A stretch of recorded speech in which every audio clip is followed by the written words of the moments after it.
Hello everyone. Once again, welcome back to Spoken English Achievers. Today's very easy sentences are ready. Let's see today's sentences. அவள் கோபமாக இருந்தாள். அதனால் நான் அவளிடம் எதுவும் கேட்கவில்லை. She was angry. So I didn't ask her anything. She was angry. So I didn't ask her anything. அவன் என்னை மோசமாக திட்டினான். அதனால் நான் அவனுடன் பேசுவதை நிறுத்திவிட்டேன். He scolded me badly. So I stopped talking to him. He scolded me badly. So I stopped talking to him. அவன் தன்னுடைய முகவரியை எனக்கு அனுப்பினான். அதனால் நான் அவனை பார்க்க போனேன். He sent me his address. So I went to see him. He sent me his address. So I went to see him. அவன் வீட்டில் இல்லை. அதனால் நான் வீட்டிற்கு திரும்பி வந்துவிட்டேன். He was not at home. So I came back home. He was not at home. So I came back home. Let's see next sentence. அவன் சோர்வாக இருந்தான். அதனால் நான் அவனை ஓய்வெடுக்க அனுமதித்தேன். He was tired. So I let him take rest. He was tired. So I let him take rest. அவர்கள் தூங்கிக் கொண்டிருந்தார்கள். எனவே நான் அவர்களை தொந்தரவு செய்யாமல் வந்துவிட்டேன். They were sleeping. So I came without disturbing them. They were sleeping. So I came without disturbing them. நான் அவனுக்கு உதவி செய்ய மறுத்துவிட்டேன். அதனால் அவன் என்னை பழிவாங்கினான். I refused to help him. So he took revenge on me. I refused to help him. So he took revenge on me. தூக்க முடியாத அளவுக்கு கனமாக இருந்ததால் என்னால் இதை தூக்க முடியவில்லை. I couldn't lift it because it was too heavy to lift. I couldn't lift it because it was too heavy to lift. அவளுக்கு ஒரு முக்கியமான வேலை இருந்தது. அதனால் அவள் என்னுடன் வரவில்லை. She had an important work. So she didn't come with me. She had an important work. So she didn't come with me. அவள் பேருந்தை தவறவிட்டாள். அதனால் அவள் தாமதமாக வந்தாள். She missed the bus. So she was late. She missed the bus. So she was late. அவள் திடீரென்று கீழே விழுந்தாள். நான் பயந்துவிட்டேன். She suddenly fell down. I got scared.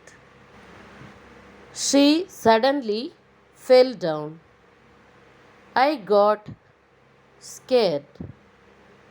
Next one is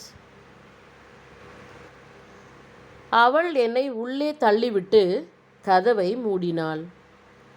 She pushed me inside and closed the door. She pushed me inside and closed the door. அவள் என்னை அறையை விட்டு வெளியே போக வேண்டாம் என்று கட்டளையிட்டாள். அதனால் நான் அறையிலேயே தங்கிவிட்டேன். She ordered me not to leave the room, so I stayed in the room. She ordered me not to leave the room, so I stayed in the room. அங்கே போக வேண்டாம் என்று அவள் என்னை வலியுறுத்தியதால் நான் என்னுடைய பயணத்தை ரத்து செய்துவிட்டேன். She insisted me not to go there, so I cancelled my trip. She insisted me not to go there, so I cancelled my trip. நான் அவளிடம் இங்கே வர வேண்டாம் என்று சொன்னேன். ஆனால் அவள் என் பேச்சை கேட்கவில்லை. I told her not to come here, but she didn't listen to me. I told her not to come here, but she didn't listen to me. அங்கே சூழ்நிலை சரியில்லை.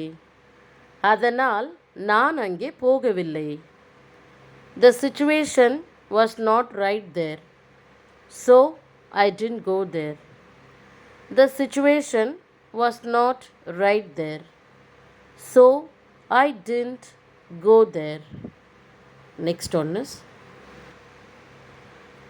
அவன் என்னுடைய புத்தகத்தை திருப்பி தரவில்லை. அதனால் நான் வேறொரு புதிய புத்தகத்தை வாங்கிவிட்டேன். He didn't return my book, so I bought another new book. He didn't return my book, so I bought another new book. நான் அவனுடைய சைக்கிளை ஓட்ட விரும்பினேன். அதனால் அவன் அனுமதியுடன் சைக்கிளை எடுத்துக்கொண்டேன். I wanted to ride his bicycle, so I took the bicycle with his permission. I wanted to ride his bicycle, so I took the bicycle with his permission. அவனிடமிருந்து வாங்கிய பணத்தை திருப்பித் தர நான் அங்கே போனேன். I went there to return the money I had bought from him. I went there to return the money I had bought from him. Let's see one more sentence. மேலும் 2 நாட்கள் நான் இங்கே தங்கிக் கொள்ள அவர் எனக்கு அனுமதி கொடுத்தார். அதனால் நான் அவருக்கு நன்றி சொல்ல போனேன். He allowed me to stay here for 2 more days, so I went to thank him. He allowed me to stay here for 2 more days, so I went to thank him. அவன் எனக்கு ஒரு பேனா கொடுத்தான்.